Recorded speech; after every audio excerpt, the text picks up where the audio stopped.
segunda parte, entonces vamos a hacer un recorrido rápido acerca de lo que entendemos por educación, ¿no? Y en este sentido, creo que es importante que podamos empezar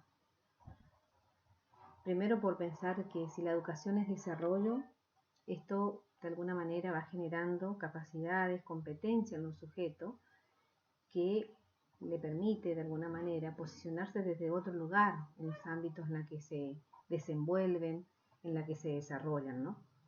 Pero al mismo tiempo pensar la educación como un derecho, pensar la educación como desarrollo es cuando se garantiza el derecho a la educación, ¿no es cierto? Y esto como consecuencia mejora el acceso de las personas a otros derechos y su disfrute. En el ámbito de la discapacidad es sumamente importante pensar que la educación es desarrollo. Si bien en todos los sujetos, ¿no?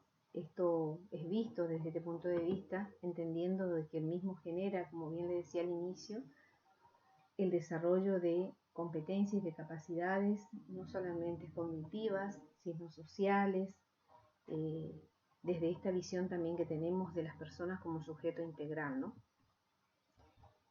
Al respecto, tenemos que, y para poder entender también y recuperar un poco los aportes de la Convención Internacional de los Derechos de las Personas con Discapacidad, señala en su artículo 1 que las personas con discapacidad incluye aquellas que tengan deficiencias físicas, mentales, intelectuales o sensoriales a largo plazo, que al interactuar con distintas barreras pueden impedir su participación plena y efectiva en igualdad de condiciones con las demás.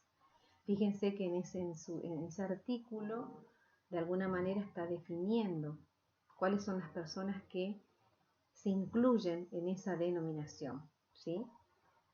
Pero no queda centrada solamente en la idea de que el problema está en la persona, sino que incorpora fuertemente la idea de barrera, ¿no? Lo que nos lleva a mirar a este sujeto con discapacidad en el contexto en el que vive, en el que se desarrolla, en el que aprende, ¿no es cierto? Y en la que es necesario identificar justamente esas barreras, y ahí está el trabajo de los profesionales, ¿no es cierto? De poder identificar esas barreras para que podamos transformarlas, trabajar para ellas, ¿no? Se constituirían el eje sobre el cual vamos a trabajar también como futuros profesionales. Bien,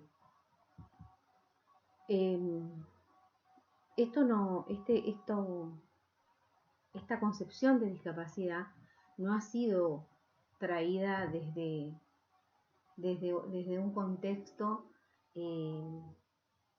vacío, ¿sí? Sino todo lo contrario, de un gran esfuerzo, como le decíamos en las clases anteriores, de un gran esfuerzo que han hecho las mismas personas con discapacidad y en la que también es necesario especificar, como bien dice una de las profesoras con las que ustedes van a trabajar más adelante, que es una de las personas que ha tenido muchísima trayectoria en el trabajo con discapacidad en la provincia desde la educación, que es la profesora Romero.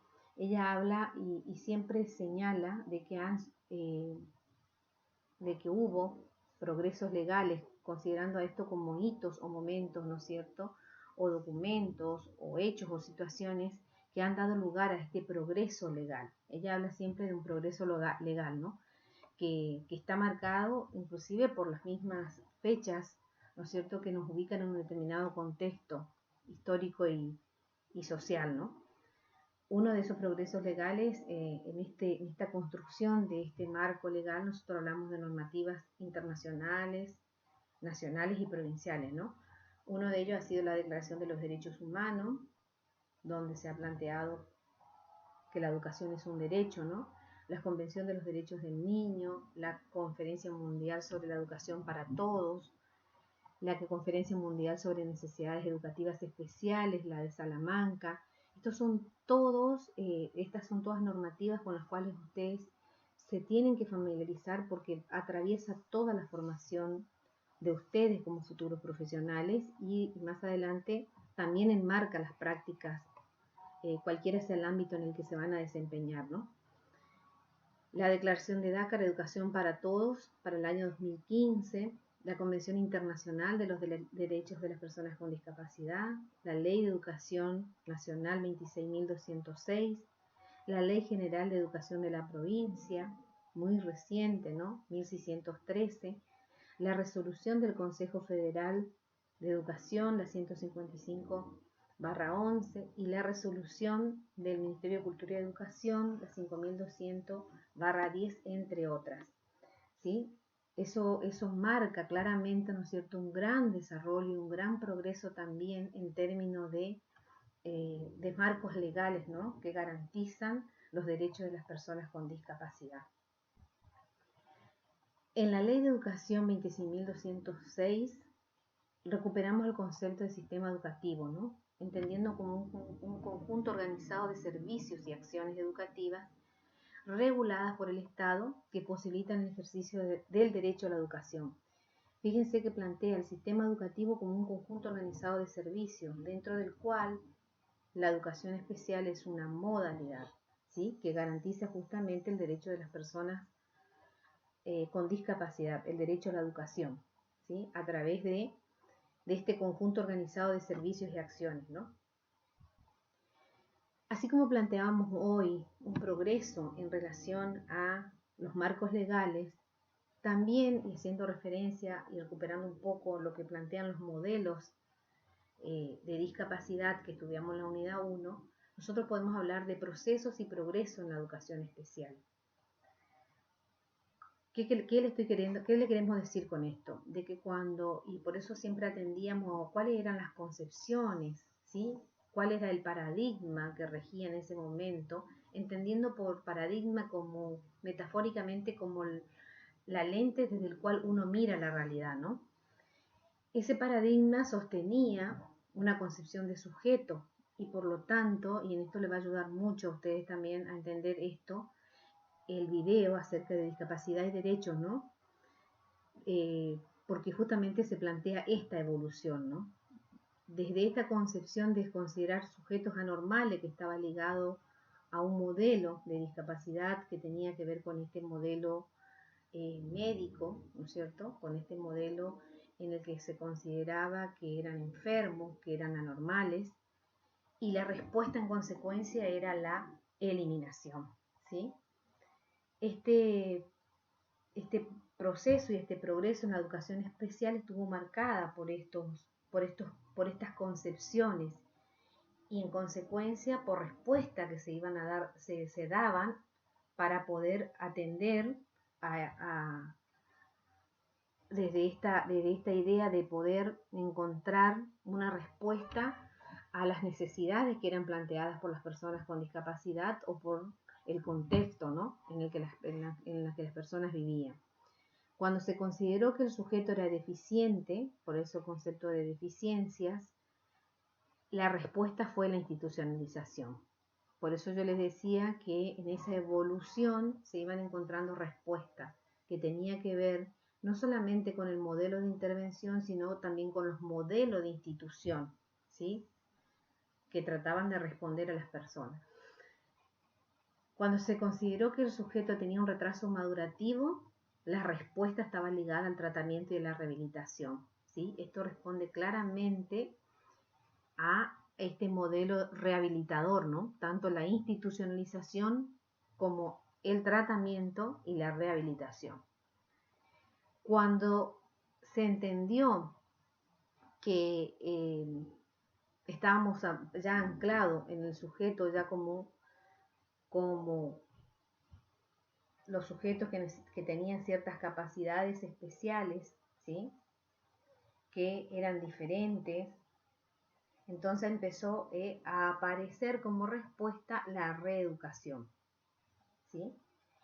La educación especial en ese contexto fue considerada compensadora, integradora, ¿sí?, y ahí fuertemente aparecen los conceptos de normalidad, los conceptos de integración, ¿sí? Cuando se concebía al sujeto como diferente, como desde la idea de diversidad, ¿sí?, ya se empezó a tener una visión mucho más comprensiva de la situación de las personas con discapacidad. Por lo tanto, ya empezamos a avanzar hacia procesos que nos permitían ir revisando aquellas concepciones que nos permitían posicionarnos en esta idea de la integración de la persona a los contextos normalizadores y que por lo tanto tendríamos que trabajar para que se normalice, ¿no es cierto?, ese sujeto.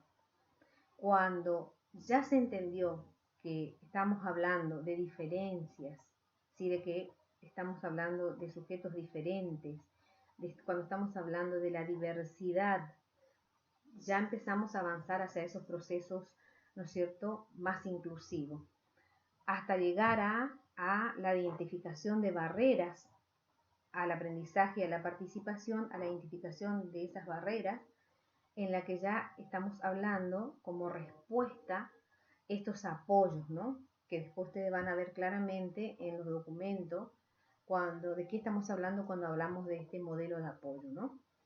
Quiere decir entonces que esto básicamente deja reflejado una concepción de sujeto y una respuesta a las personas con discapacidad, desde las intervenciones profesionales, pero que estaban dentro del marco institucional que sostenía esa intervención, ¿no?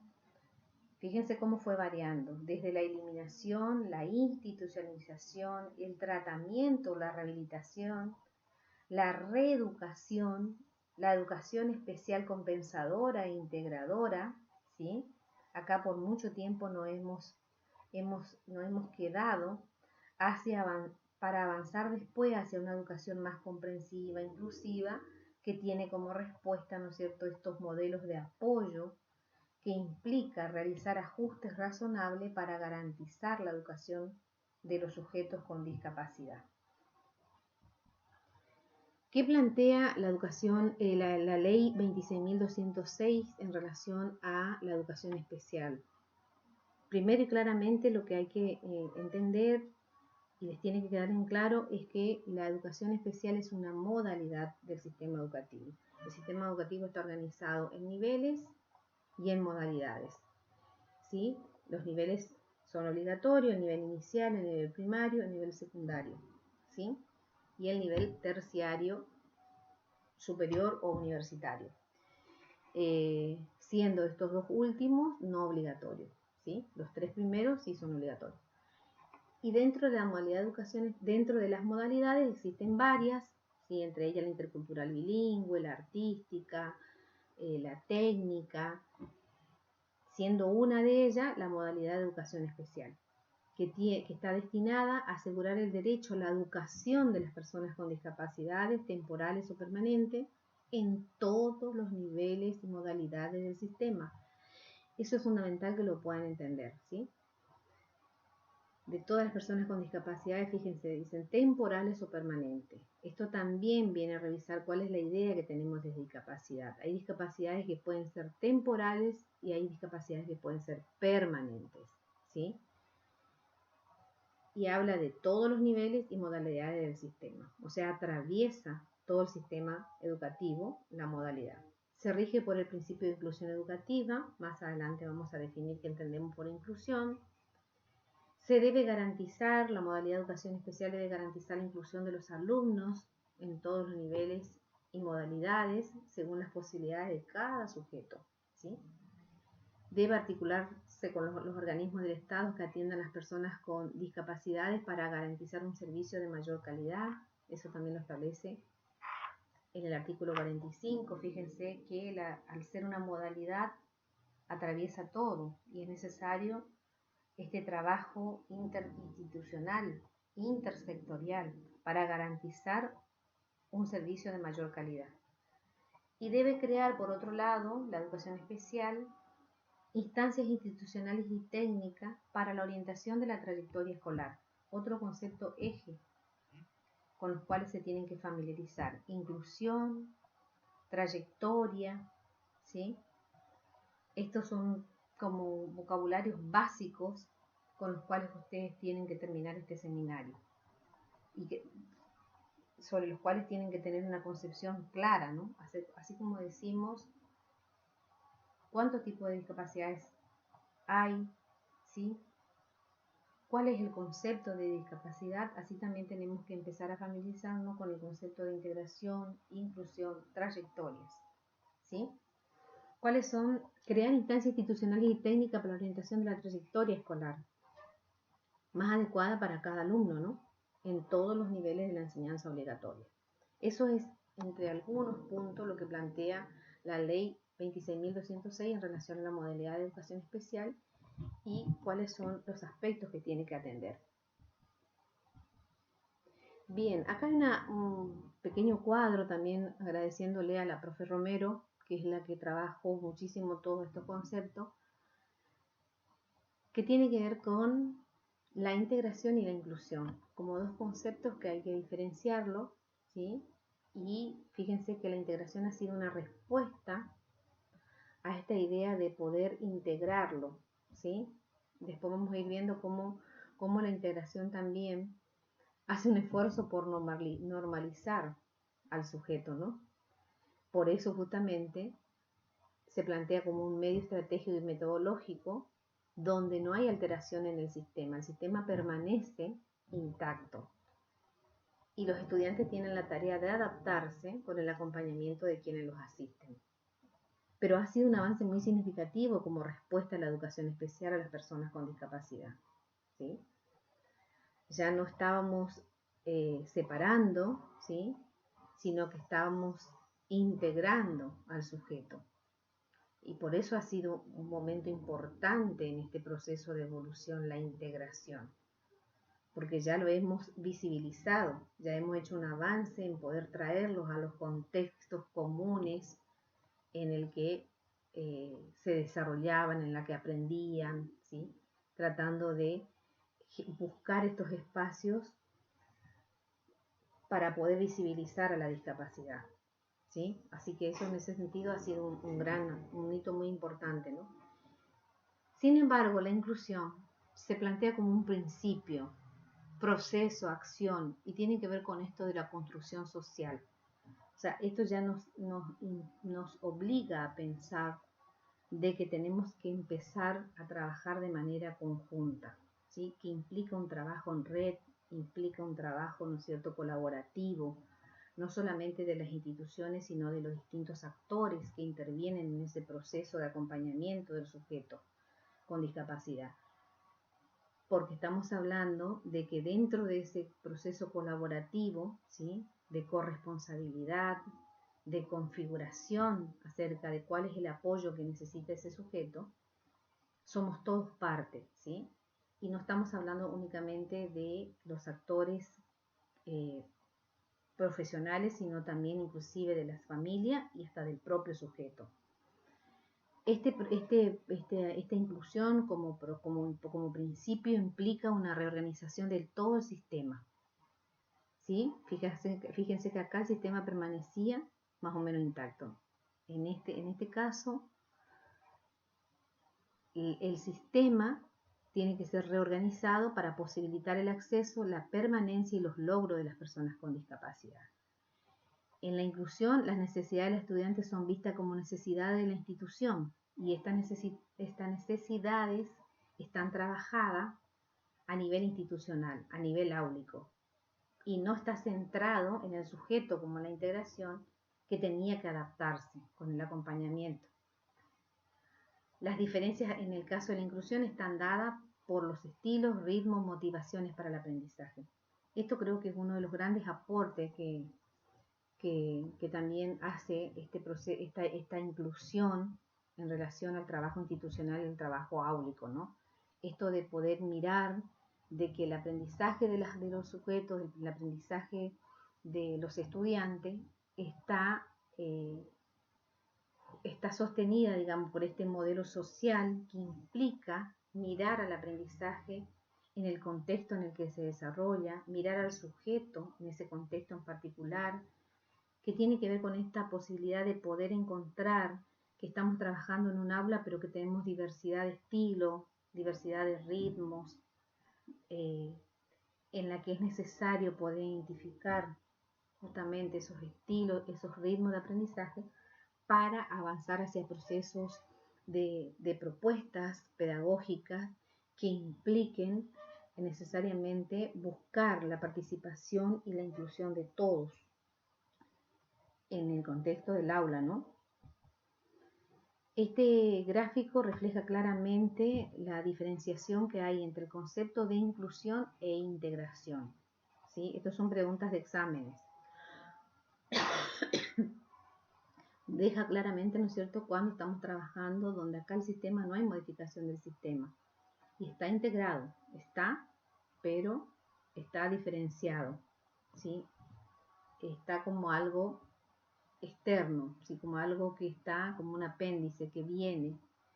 En cambio, en el proceso de inclusión ya se constituye un entramado, es decir, donde hay una modificación de todo el sistema.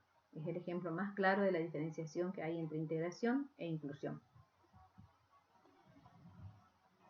Como para poder dejar en claro de qué estamos hablando cuando hablamos de inclusión, estamos hablando justamente de este proceso por el que se atiende a la diversidad de las necesidades de los estudiantes dentro de la educación común, utilizando todos los recursos disponibles en forma eficiente y efectiva, creando variedad de oportunidades de aprendizaje. Cuando hablamos de recursos, no son solamente los recursos tecnológicos, sino que llevado al ámbito pedagógico también podemos pensar utilizando diversidad de estrategias, ¿no?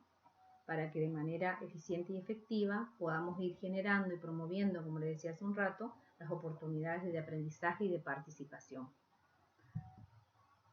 Este gráfico resalta claramente cómo es conseguida la inclusión desde un enfoque, ¿no es cierto?, en el que se han producido avances muy significativos, pero en la que también plantea un desafío, ¿no? Primero tiene que ver con esta idea, ¿no es cierto?, y la posibilidad de poder trabajar para ir avanzando hacia el proceso más comprensivo que tenga que ver con la aceptación y la valoración de las diferencias, ¿sí? Que no se trata solamente las diferencias relacionadas no solamente a la discapacidad, sino a la diversidad de géneros, por ejemplo, la valoración de las capacidades, ¿sí? Y en esto implica de las capacidades, de aquellas capacidades que tiene cada sujeto, entendiendo que hay algunos que puedan tener estilos, ritmos de aprendizaje diferentes, inclusive procesos cognitivos que a veces superan, por ejemplo, a un grupo de pares y que a veces no son tenidas en cuenta. Es decir, la valorización de las capacidades de la diversidad también. La protección del interés superior del niño, a quien nosotros agregaríamos del adolescente, del joven, ¿no? El sentido de comunidad que implica esta idea de que todos somos parte, todos somos protagonistas, todos tenemos,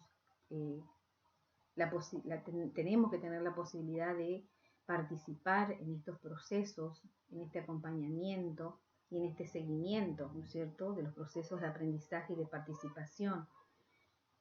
Le decía hace un rato que en este sentido es muy importante recuperar las voces de las familias, porque por mucho tiempo se ha considerado que solamente los especialistas teníamos voz, ¿no es cierto? Y éramos los que definíamos desde afuera también cuáles eran los posibles caminos, cuáles eran las trayectorias, por tomar un concepto actual, cuál era la trayectoria que debía ser un sujeto, cuando poco escuchábamos a la familia y poco y casi nada a los propios sujetos que podían intervenir, ¿no es cierto?, en la definición de cuál sería la trayectoria a seguir.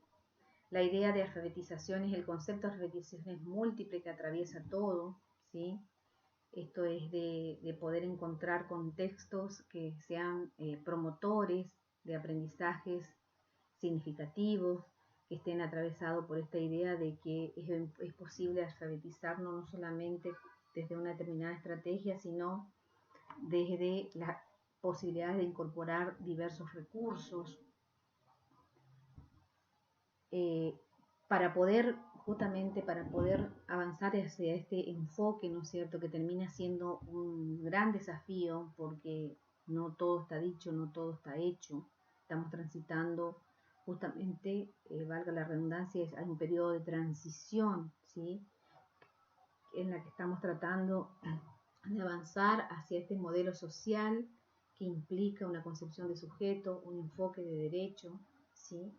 Un modelo diferente de comprensión de los aprendizajes, de los aportes inclusive que hace la psicología, acerca de la psicología como ciencia, acerca de los procesos cognitivos, de no pensar solamente que el aprendizaje está ligado a los procesos madurativos y de desarrollo, sino que se va generando a partir de algunos autores, sobre todo Vygotsky, que él incorpora el componente social acerca del aprendizaje, que tiene que ver con esto de la interacción con los pares, de la intervención que el docente tiene que tener para acompañar y andamiar, ¿no es cierto?, esto de poder sostener los procesos de aprendizaje, ¿no?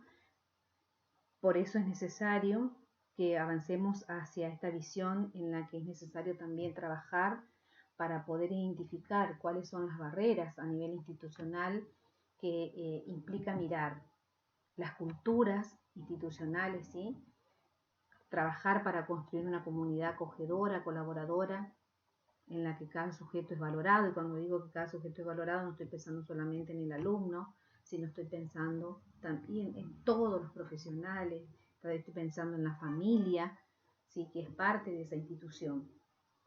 Desarrollar valores inclusivos compartidos por todos, profesores, estudiantes, padres, directivos, supervisores. O sea, avanzar hacia ese proceso de crear culturas inclusivas nos permite también avanzar hacia la garantía o por lo menos a promover el aprendizaje y la participación, ¿no? Producir políticas inclusivas, esto no es que vamos a hacer política partidaria, sino vamos a tratar de ir incorporando definiciones que permitan incluir dentro de ese proyecto educativo institucional, poder pensar en la inclusión como posibilidad de mejora, ¿no?, de innovar, de cambiar, de proyectar, de organizar el apoyo a la diversidad, ¿sí?, teniendo como eje esto de pensar la diversidad y la diferencia como inherente, ¿no es cierto?, a cada sujeto o a los sujetos que forman parte de esa institución. Justamente esto de poder pensar y poder planificar y poder explicitar permite, ¿no es cierto?, avanzar hacia hacia esta capacidad que se tiene que tener institucionalmente para atender a la diversidad de los alumnos. La idea de poder pensar en distintas modalidades de apoyo centrada en la perspectiva del desarrollo de los alumnos, ¿no? Todos estos componentes, o por lo menos son algunos de los componentes que tendrían que orientar las políticas inclusivas a nivel institucional. Esto que aparece muy a nivel macro como política educativa, ¿sí?, emanada de la jurisdicción nacional y de la jurisdicción provincial, se concretizan en las instituciones a partir del proyecto educativo institucional que es conocido como PEI, ¿no? Y dentro de ese proyecto educativo institucional, no por ser la más importante y de valorizándola además, sino que el corazón de ese proyecto educativo institucional tiene que ver con el desarrollo curricular, ¿sí? Y ese desarrollo curricular se concreta en las prácticas propiamente dichas. Entonces, lo que se busca es que a través de estas culturas de las que hablamos y de estas políticas que se van a ir implementando, se reflejen en las prácticas cotidianas, asegurando la participación y el aprendizaje de todos los alumnos, ¿no? Para lo que es necesario, por tener una mirada, ¿no es cierto?, tener un diagnóstico, un diagnóstico situacional, decimos, acerca de cuáles son los recursos institucionales y comunitarios que tenemos. Entonces esto deja de mirar solamente lo que tiene la escuela y empieza a mirar la escuela en el contexto también con los cuales se puede trabajar para que podamos promover y garantizar la participación y el aprendizaje de los alumnos. Sintetizando, entonces, tenemos que decir que en este proceso y en este progreso y en esta evolución tenemos que rescatar, ¿no es cierto?, lo que entendemos como modelo social, identificar las barreras al aprendizaje y la participación, que es otro concepto clave, y el enfoque de inclusión. Bien, ahora vamos, antes de hablar de la resolución 5200, es necesario que hagamos también referencia a la Ley de Educación 1613, ¿sí?, de la provincia de Formosa, que se ha aprobado después de la resolución 5200, ¿sí? La ley es del 1613, es /14, y la resolución se ha aprobado en el año 2010, ¿no? Todavía con la vieja ley. Aún así, ha sido, ¿no es cierto?, en el marco de la ley 26.206, ya ha sido, ¿no es cierto?, un gran avance poder contar con esta resolución, acompañado, ¿no es cierto?, por otros marcos legales a nivel nacional, ¿sí? Por eso da como fruto, digamos, esta resolución. Aquí le va a quedar una tarea en relación a la ley 1613, que es de la provincia de Formosa, que es también buscar cómo es planteada la educación especial dentro de la provincia, ¿no? Dentro de esta resolución 5200, el Ministerio de Cultura y Educación de la provincia de Formosa, que tiene que ver con las orientaciones acerca de la inclusión de los alumnos con discapacidad, alumnos y alumnas con discapacidad en el sistema educativo provincial, ustedes van a encontrarse con una serie de ejes o puntos sobre los que organiza el documento, ¿no? Que tiene que ver con la introducción y fundamentación, en el que se van a encontrar ustedes con conceptos claves, ¿sí? Como por ejemplo, cómo es concebida la educación especial, el concepto de barrera, el concepto de inclusión, que es necesario que dentro del mismo lo puedan identificar. Dentro de los antecedentes legales van a encontrar estos de los que fuimos hablando, ¿sí?, y de los que ustedes ya fueron trabajando en las clases anteriores. Se van a encontrar con condiciones institucionales para la inclusión educativa, con los sujetos destinatarios, con las instituciones que participan, con los roles de las instituciones participantes y de los diferentes actores, entre los cuales rescatamos el rol del docente de la educación común, como el guía del proceso de enseñanza-aprendizaje, cuáles son las actitudes que tiene que tener, cuáles son las tareas que tiene que realizar, ¿sí? Si bien esto ha sido pensado tanto para el profesor de la educación común como para el docente de la educación especial, ha sido pensado en un determinado contexto. Hoy por hoy se sabe que están trabajando desde el área de competencia, desde la educación especial de la provincia, se está trabajando en revisar esta resolución, ¿no? Porque también el contexto ha cambiado. Acá define medianamente cuáles son los roles o las tareas que tiene que cumplir el profesor de la educación común. Y aquí me voy a detener un ratito en relación al docente de apoyo, ¿sí?, que es el profesor en educación especial. Fíjense que dice que es quien acompaña, apoya y promueve las prácticas inclusivas, es el que evalúa y detecta las barreras al aprendizaje para realizar las orientaciones y adaptaciones pertinentes, es el que realiza el asesoramiento, la orientación y recursos a los directivos, a los docentes, es el que programa conjuntamente las propuestas curriculares, organizativas y metodológicas. Y aquí me quiero detener un poquito. Por mucho tiempo el docente de apoyo ha acompañado en este proceso de integración del que habíamos hablado, ha acompañado al alumno, ¿no es cierto?, y permanecía al lado del alumno sin tener intervención en la propuesta curricular. Si bien el docente de la educación común es la persona responsable de guiar el proceso de enseñanza-aprendizaje, el profesor de la educación especial tiene un rol protagónico en la elaboración de esa propuesta curricular, ¿sí?, justamente porque tiene que establecer los ajustes en relación a los recursos y en relación a las cuestiones metodológicas para que se pueda garantizar el proceso de aprendizaje y de participación. Es el que realiza la evaluación de manera coordinada o de manera colaborativa, mejor dicho, con el docente de la educación común y los equipos intervinientes, y es el que participa permanentemente, ¿no es cierto?, en todas las instancias en las que se tenga como eje, digamos, los procesos inclusivos, que involucra no solamente a la persona con discapacidad, sino a todo el grupo que forma parte de ese grupo clase, ¿no?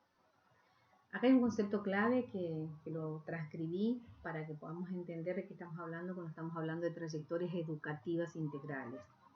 ¿Sí? Entendiendo por trayectoria las múltiples formas de atravesar la experiencia educativa. Esta trayectoria no implica recorridos lineales, ¿sí? Eso no significa que esto es muy importante porque se van viendo cuáles son las posibilidades, ¿sí? con la que cuenta ese sujeto, pero al mismo tiempo cuáles son las posibilidades del contexto que permita hacer ese recorrido. Por eso habla de condiciones institucionales y curriculares.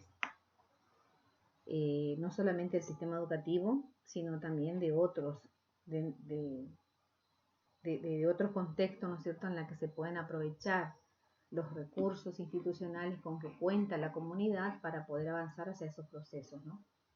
Por eso acá plantea la articulación intersectorial, ¿no? Se puede plantear las trayectorias educativas integrales como recorridos de vida, de aprendizaje en contextos institucionales. O sea, no pensar solamente en la escuela, ¿no? Sino también se puede pensar en estos recorridos de vida y de aprendizaje en otros organismos que puedan también acreditar y que puedan garantizar, ¿no es cierto?, que esos aprendizajes se dan.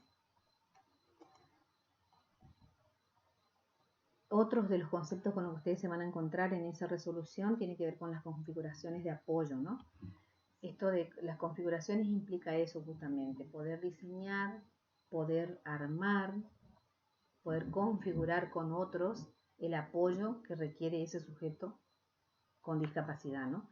Que tiene que ver en relación a las configuraciones de apoyo a la trayectoria educativa, tiene que ver con la atención, el asesoramiento y la orientación, la capacitación, la provisión de recursos, la cooperación, el seguimiento y la investigación. Estos son todos elementos que ustedes van a encontrar dentro de la resolución 5200 que no va a terminar, no van a terminar de comprender en este cursado, sino que va a ser parte de toda la formación de ustedes, en el que seguramente van a encontrarse después con modificaciones, porque se está trabajando en ese camino, ¿no? Y en este sentido me parece que es importante también que podamos reflexionar acerca de algunas cuestiones que tienen que quedar en claro. Así como dijimos que hay como tres conceptos clave que tienen que ver con el modelo social, la identificación de barreras al aprendizaje y la participación y el enfoque de inclusión, decimos también que la educación especial no es sinónimo de escuela especial, ¿sí? Y que estas trayectorias, a partir de estas configuraciones de apoyo que se van diseñando con la participación del propio sujeto con discapacidad, si está en condiciones, y sobre todo si se va generando los espacios para poder recuperar las voces de las propias personas con discapacidad en el marco de los derechos que les asiste, se van configurando estos apoyos, y estos apoyos pueden estar dentro de la escuela especial o por fuera de la escuela especial. Se pueden ir dando estas configuraciones, ¿no? Entender que la integración ha sido una estrategia fundamental para poder visibilizar a las personas con discapacidad, pero también visibilizar cuáles son las posibilidades, ¿sí? Y por otro lado, para visibilizar también la importancia que tiene de que tenemos que promover y que tenemos que crear las condiciones para que esos sujetos puedan avanzar hacia procesos participativos, hacia procesos de aprendizaje, ¿no es cierto?, que justamente nos permita mirarlo como un sujeto con sus derechos, ¿no es cierto?, al igual que cualquiera de sus pares. El modelo social y el enfoque de derecho, las barreras de aprendizaje, y entender que la discapacidad también no puede ser a veces una discapacidad pura, sino que a veces las discapacidades son complejas y que eso necesariamente requiere también un abordaje complejo, ¿sí? A partir de los ajustes y las adaptaciones que se van haciendo de recursos, de metodología, pero que de ninguna manera implica renunciar a los procesos de aprendizaje, ¿sí? Esto implica en la práctica trabajar los mismos contenidos con distintos niveles de complejidad. No es más que otra cosa, ¿no? Así que es un poco sintetizar esta idea de plantear la educación como desarrollo y la educación como derecho, ¿no? En relación a a todos los sujetos y específicamente recuperar aquí lo que los marcos legales nos aportan para poder avanzar hacia este proceso de comprensión de los sujetos con discapacidad, pero sobre todo para poder promover entornos y contextos cada vez más inclusivos que garanticen el cumplimiento de los derechos. Bien, hasta ahí entonces un poco la idea de poder hacer una síntesis rápida acerca de esto. Ustedes van a tener mayor posibilidad de comprender a partir de los videos que se le va a poner como complemento de esto que yo les conté. Y además van a tener que trabajar específicamente para poder bucear en lo que tenga que ver la ley de educación y algunos documentos que ya vamos a subir y que les voy a enviar una guía para que puedan ir resolviendo, y de esta manera estaríamos cerrando la unidad 2.